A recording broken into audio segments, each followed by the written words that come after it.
ಹಿಂದೂ ಧರ್ಮದ ಪ್ರಮುಖ ದೇವತೆಗಳಲ್ಲಿ ಅಗ್ರಜ ಸ್ಥಾನ ಪಡೆದಿರುವ ವಿಘ್ನ ವಿನಾಯಕನಿಗೆ ಮೊದಲ ಪೂಜೆ ಸಲ್ಲುತ್ತದೆ. ಭಾದ್ರಪದ ಮಾಸದಲ್ಲಿ ಬರುವ ಗಣೇಶ ಚೌತಿಯ ದಿನ ಗಣೇಶನ ಹಬ್ಬವನ್ನು ಆಚರಿಸಲಾಗುತ್ತದೆ.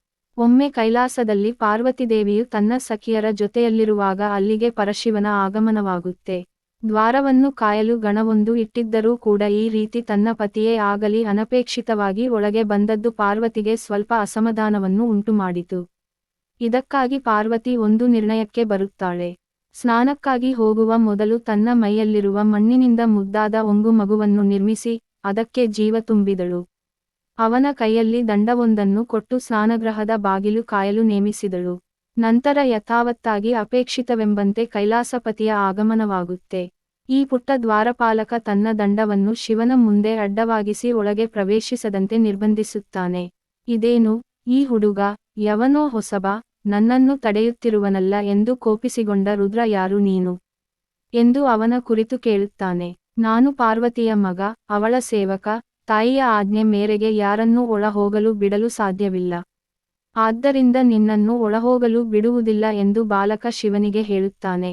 ಇದನ್ನು ಕೇಳಿ ರುದ್ರಗಣಗಳು ಸಿಟ್ಟಿನಿಂದ ಅವನ ಮೇಲೆ ಮುಗಿಬೀಳಲು ಒಬ್ಬೊಬ್ಬರನ್ನು ಥಳಿಸಿ ತನ್ನ ಪರಾಕ್ರಮವನ್ನು ತೋರುತ್ತಾನೆ.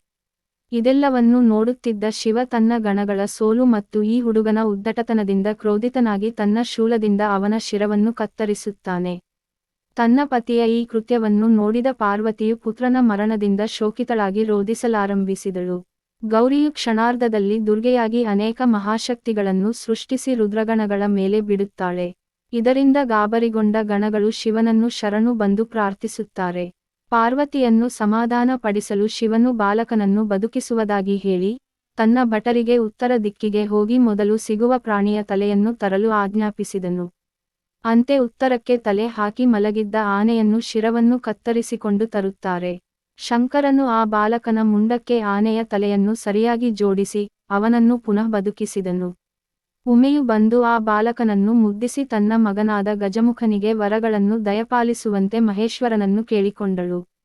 ಇಂದಿನಿಂದ ನೀನು ನನ್ನ ಕಿರಿಯ ಮಗನೆಂದೂ ಸರ್ವಕಾರ್ಯಗಳಲ್ಲಿ ನೀನೇ ಪ್ರಥಮ ಪೂಜಿತನಾಗೆಂದೂ ಸಕಲ ರುದ್ರಗಣಗಳ ಅಧಿಪತಿಯಾಗು ಎಂದು ಹರಹರಸಿದನು.